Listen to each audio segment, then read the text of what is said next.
우리는 성경의 가장 기초 부분입니다. 네. 성경이란 무엇인가라는 제목으로 계속 시작하고 있습니다. 기초라고 해서 쉽다는 얘기는 아닙니다. 기초란 말은 가장 중요하다는 뜻입니다. 모든 건축에 있어서나 공부에 있어서 기초가 튼튼하지 않으면은 그 모든 우리 삶이나 생활이나 어떤 설계가 제대로 되지 않기 때문에 그래서 우리가 사실 이 기초 부분을 지금 공부하고 있는 겁니다. 예, 그래서 성경이란 무엇인가를 일단 큰 주제를 놓고 거기에 따르는 이제 하위 주제들을 좀 신학적인 내용과 성경 구절과 관계해서 이렇게 이제 공부를 하고 있는데 제가 은근히 살짝 사실 성경 구절을 내가 주로 이제 통하여 여러분한테 계속 얘기하잖아요. 그죠? 그런데 사실 이렇게 하는 의도는 여기 하잖아요. 이 더글라스 스튜어트와 고든 피가 적은 이제 성경 해석학 방법론의 책이 있는데 기독교 문서 성경에서 나온 책인데 이제 이 책에 보면 이런 말이 있어요. 성경 해석의 방법론 가운데서 어떤 하나의 예인데 여러 가지가 있지만은 본문의 신학적 위치를 규명하는 것이다. 조금 어렵죠. 무슨 말인가 하면은 우리가 이제 창세기 1장 1절이잖아요. 하나님이 태초에 천지를 창조하시니라. 잘 아는 내용이잖아요. 뭐 특별히 신학교 가가지고 신학을 배우는 게 아니라 사실은 성경 해석학의 방법에 있어서 우리가 이 창세기 1장 1절을 공부할 때 이것이 신학에서 가르치는 이 교회 신학적인 입장에서 이제 교회 신학이라는 것은 뭐 신학에서 말하는 뭐 신론, 기독론, 뭐 인재론 뭐 여러 가지가 있습니다. 마지막에 뭐 종말론까지 쭉 나오는데 그러한 교회 신학의 그 과목 가운데서 뭐가 연결되는지 가장 기본적인 신학적인 틀과 이 성경 구절이 어떻게 연관되는지를 생각하고 이제 성경을 그죠? 연구해야 된다는 거죠. 특히 성경을 해석할 때 이해됩니까? 그냥 성경 보통 이제 목사님들이나 강의를 할 때 일반적으로 그냥 성경 구절만 풀고 가르치잖아요. 그죠? 그런데 우리가 조금 더 이걸 좀 체계적으로 성경을 보려면은 요게 신학에서 말하는 그 신학과 어떤 연관성이 있는가 이해됐죠? 그렇게 어렵지 않습니다. 그렇게 같이 생각하면서 공부하는 방법도 있다는 거예요. 그죠? 그래서 제가 이걸 처음부터 알고 시도한 건 아닙니다. 하다 보니까 책을 읽다 보니까 지금 내가 하는 방법이 그죠? 알고 보니까 여기서 이미 이 책에서 말하는 성경 해석과 방법론에서 말하는 이 방법이 없구나 이건 거예요. 우리는 지금 벌써 어떤 신학적인 그런 해석 방법을 같이 공부하고 있다. 그걸 지금 말씀드리는 겁니다. 자, 몰라도 상관없지만 아무튼 그냥 생각이 나가지고 한번 참고하시라고. 자, 그래서 뭐 거창하게 하나님은 시류 뭐 이런 거 지난 시간에 했잖아요. 그죠? 이런 얘기를 하니까 뭐 우리가 지금 신학을 공부하는 것도 아니고 어려운 용어를 사용하느냐. 이걸 하나님의 시류와 하나님의 사역에 대해서 지난 시간에 얘기했잖아요. 지난 주일날. 그래서 이거는 이제 우리가 가장 기본적이에요, 사실은. 시류란 말은 하나님이 존재하느냐, 존재하지 않느냐, 이 근본 문제잖아요, 그죠? 이제 이런 문제에 대해서 지난번에 간단히 설명드렸죠. 창세기 1장 1절과 여기 이제 로마서에 나오는 거, 그죠?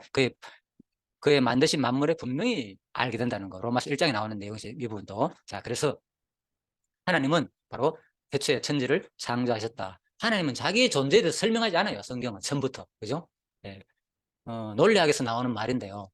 조금 뭐 좀 어려운 용어를 사용한다 해가지고 그냥 이해하시기 바랍니다. 그렇게 어렵지 않습니다. 생각해 보면은 그냥 논리하게 보면은 이제 한 어떤 무언가를 이제 어떤 명제를 가지고 풀는 거잖아요. 그죠? 설명하는 거잖아요. 그죠? 합당하게 틀리느냐 맞느냐. 그래서 우리 사고가 어떤 것을 할 때 올바른 선택을 할 수 있느냐 없느냐, 어떻게 해야지 정확한 어떤 것을 우리가 선택할 수 있냐 이런 걸 배우는 게 이제 논리학인데 그래서 어, 특히 논리학에서 나오는 용어가 이제 모순이잖아요. 그죠? 모순을 발견하는 거 이게 공부의 기초거든요. 모순이라는 것은 예를 들면은 창과 방패가 있어요. 얘기 들어봤죠, 그죠? 이 창은 어떤 창이냐? 이 창은 어떠한 방패도 뚫을 수 있는 창이다. 그죠? 근데 이 방패는 어떠한 방패냐? 뭐라고요? 어떠한 창도 막을 수 있는 방패다. 그러니까 이 자체가 뭔가요? 어떤 장사가 창과 방패를 파는데 두 가지 다를 그대로 얘기하는 거예요. 이 창은 어떠한 방패도 뚫을 수 있는 창이다. 이 방패는 어떠한 창도 막을 수 있는 방패다고 같이 팔고 있는 거예요. 쉬운 말로. 그러니까 이게 뭡니까? 한마디로. 이것은 모순이다는 거죠. 그죠? 그래서 이제 모순이라는 용어가 이런 비유적인 말에서 나왔다. 이렇게 보시면 되고요. 그래서 우리가 공부를 한다는 것은 사실 논리학을 배운다는 것은 우리는 누구나 논리적인 사고를 원하잖아요. 그죠? 상대방 얘기를 들을 때. 비논리적이면 벌써 거부하는 일이 나잖아요.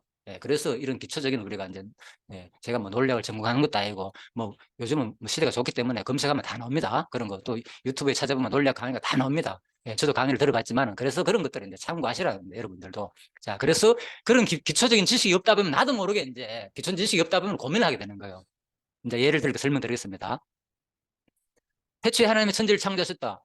누가 그러더라고. 지난번 말씀드렸죠. 하나님 있느냐? 하나님 봤나? 자꾸 막 저한테 그렇게 따지는 사람도 있었어요. 사실 거짓말 아니고. 그러니까 뭐 내가 할 말이 없잖아요. 나도 안 받기 때문에. 그죠? 한이 있으면 한번 증명해봐라 하면 여러분 어떻게 증명하려니까? 보이지도 않는데. 없는데. 나도 보지도 않았고. 물론 뭐 바닥하는 분들도 있잖아요. 그죠? 뭐 성경에도 뭐 모세도 하는 받고 바울도 예수님 만나받고 얼마나 많습니까? 성경 인물들로. 직접 음성 듣고 환상 계시 다 받기 때문에. 근데 지금은 성경 66권이 이미 계시로 완성된 시대잖아요. 그죠? 지금 계시 시대가 아니단 말입니다. 예? 근데 그거 잘못 이런 것도 잘못 착각하면 자기가 계시 받다 해가지고 하나님 음성 들었다 해가지고 막 적으면 나도 하나님 계시 받기 때문에 성경이 권위적인 것처럼 내 말씀이다. 나도 하나님 음성을 들었다. 이것이 성령보다 더 권위가 있다. 이거 주장하는 게 바로 누군가 하면 지금 이만희예요. 이만희. 지금 천재에서. 자기가 대언자로 왔기 때문에 자기가 하나님의 계시를 받고 말씀을 먹었기 때문에 똑같이 말하니까 모르는 사람들은 뭡니까? 그래서 성경에 기초적인 지식이 없다 보면 그런 말에 네. 그렇지 맞아. 세뇌돼 버리지. 세뇌돼 버리기 때문에 그 뭔가 하면 계시란 무엇인가? 계시의 계시가 어떻게 시대적으로 끝났는가 완성됐는가 이런 그 기초적인 지식이 없기 때문에 그 사람들은 지금도 계시가 계속된다고 생각이 있기 때문에 그런 사람들 말에 넘어간다는 거예요. 그렇죠?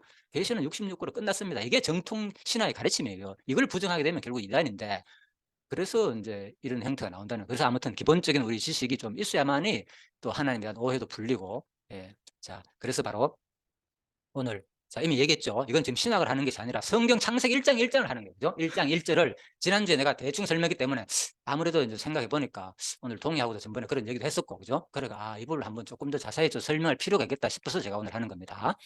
진도가 중요한 게 아니라 우리는 이런 하나님을 제대로 인식하고 배우는 게 좀 중요하다 싶어서 말씀드리는 겁니다.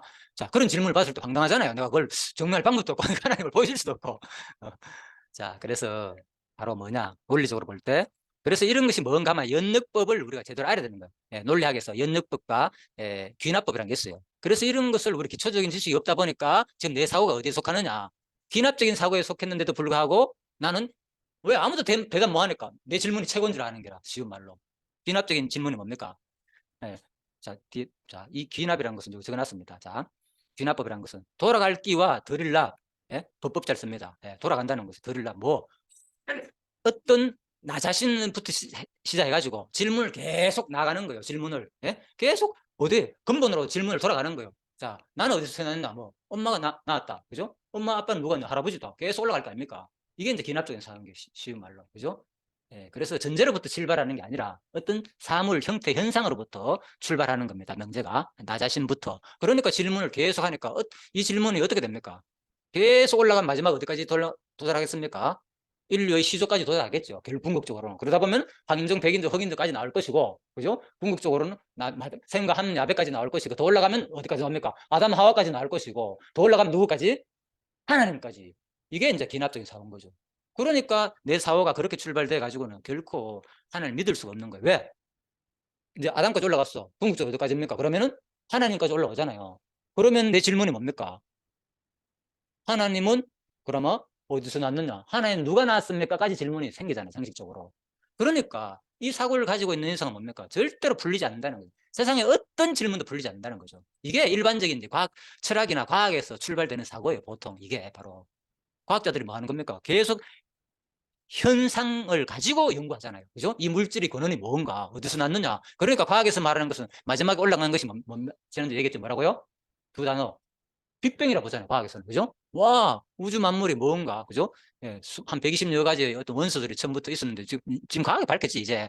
그런 것들이 모여가지고 너무 이제 압력이, 중력이 세다 보니까. 그죠? 이게 엄청 무거워지가 더 이상 견딜 수 없게까지 가니까 이게 엄청나게 펑 터져가지고, 그죠? 지금도 뭡니까? 엄청난 속도로, 지금도 뭡니까? 빛보다 더 빠른 속도로 뭐 하고 있다?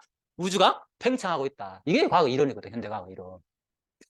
그런데 거기서 더 똑똑한 사람들은 또 질문하는 거죠. 그러면 그 과학의 처음 가장 작은 원소들이 모이고 압력하는 것은 왜 그렇게 됐느냐? 왜 원소들 어디서 생겨났느냐고 질문할 수 있겠죠. 그죠? 하나님은 누가 만들었냐? 하나님은 어떻게 생겼느냐? 질문이나 과학에서 말하는 거죠. 그 질문이나 뭐 똑같이 무슨 질문이냐? 논리학에서 볼 때 어디에 속하냐? 귀납이겠습니까? 연역법이 속했습니까? 여기 있잖아요. 귀납법. 어떤 현상으로부터 출발되는 모든 질문들은 귀납에 속하거든요.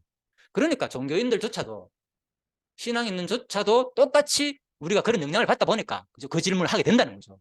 그걸 막 하는 거예요. 그러니까 목사님이나 전도사님한테 막 물어봐. 쉽게 대답이 안 되잖아요. 어느 누구나 할 것이. 그걸 어떻게 하나님 봤냐? 하나님 있으면 한번 증명해봐라 하면 쉽게 무조건 믿어야 돼 이런 식으로 우리가 말할 수는 있지만 쉽게 논리적으로 그 사람을 설명해 줄 수가 없잖아요. 그러다 보니 꽉 막히니까 나도 모르게 이제 그런 질문하고 나면은 답답한 게라 내 자신도 답답하고 질문 받는 사람도 답답하게 되고.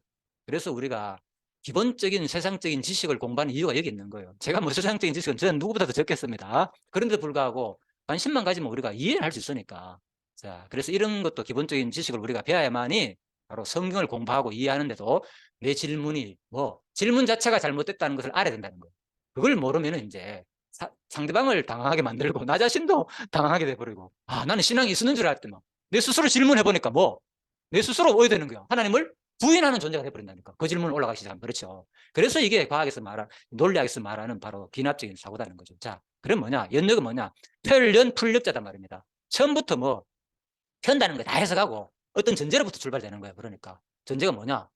하나님이 바로 아주 좋아요. 이게 기납부 설명하는데 연력부 설명. 태초에 하나님이 천지를 창조. 전제가 여기서 주어가 누굽니까? 하나님이에요. 그냥 시간 언제? 태초. 시간의 가장 처음이잖아요. 태초란 것은. 그러니까 가장 처음, 가장 존재의 모든 출발은 하나님부터 시작된다는 게 성경은 이미 다 말하고 있기 때문에 여기서부터 뭐 한다? 천지도 만들고 모든 거 다 만들었다는 거예요. 그러면 이 질문, 여기서는 뭡니까? 더 이상 질문이 있을 수가 없는 거예요. 전제가 이미 다 됐기 때문에. 이게 마지막이거든요. 자, 했잖아요. 아까 하나님은 누가 만들었나 했을 때 하나님 아버지가 만들었다. 그럼 하나님 아버지는 우리 얘기입니다. 하나님 할아버지가 만들었다. 이래 될 수 있잖아요. 하나님 할아버지가 나왔다. 계속 올라가면 끝이 없잖아요. 그래서 이제 가정하래. 그러면 최고로 마지막 질문이다. 더 이상 질문 안 할게. 마지막이다 하고 그 전제가 누구냐? 바로 결국은 하나님이라는 거죠. 그죠? 예. 그래서 이 귀납으로서는 끝이 없는 질문이 생기기 때문에 못은 된다는 거예요. 결코 이거는 영원한 질문을 낳기 때문에 이 질문은 어떠한 존재 현상을 뭐 할 수 없다. 설명할 수 없고 증명할 수도 없다는 거죠. 이 사고에서, 그러니까 우리가 상식적으로 하는 과학적인 철학적인 사고에서 벗어나지 않는 이상은 끊임없이 나도 모르게 하나님을 부인할 수밖에 없는 존재가 된다는 거죠. 그죠? 자, 그래서 동희가 그날 며칠 전에 저한테 질문했을 때 뭐 일단 교육적인 장소도 아니고 이걸 다 설명할 분위기도 아니고 그래서 그냥 다 듣고 있었는 거예요. 그냥. 그래서 이런 것들 한 번쯤은 내가 이거 한번 설명해야 되겠다. 그래서 내가 이제 설명하는 겁니다, 사실은. 그래서 이것도 우리도 지난주에 그냥 넘어갔잖아요. 네, 그래서 바로 모든 것은 이게 알고 보니까 세상에서 논리학에서 말하는 그 사고였구나. 이걸 이해를 해야 되는 거예요. 아, 연력뿐만이 세상의 모든 것이 해결된다는 거. 이건 다 인정합니다, 세상에서도. 네, 전제부터 출발하는 거다. 그러니까 성경은 뭐 전제부터 출발하는 거, 종교는 전제부터 생각하는 거예요. 뭐 하나님이. 그리고 또 뭡니까? 이것은 바로 유일신이잖아요. 유일신은 잡신이 아니라, 수많은 신이 아니라, 세상의 어떤 신도 이 세상의 모든 우주 만물을 창조하고 나로 말미암아 다 됐다는 거 말하는 신은 없어요. 맞잖아요. 불교도 마찬가지고 어느 누구도 비슷한 종교도 있지만은, 예? 없습니다. 세상의 오직 유일한 하나님만이 절대자이고 하나님이 했다는 데는 더 이상 우리가 우리의 사고로서는 질문 그 자체가 못을 다는 거죠. 더 이상 풀 수도 없는 질문이고. 자, 이제 됐죠. 그래서 이런 것도 우리가 조금 알 필요가 있지 않나 싶어가지고 조금 더 구체적인 것은 이제 논리학에 대해서는 기납법과 연납법은 뭐 검색이 하면 유튜브 보면 설명 잘 해줍니다. 학교에서 배울 때보다 더 쉽게 요즘 잘 해주니까 조금 더 관심 있으면 참고하시고요. 자, 그래서 넘어갔고,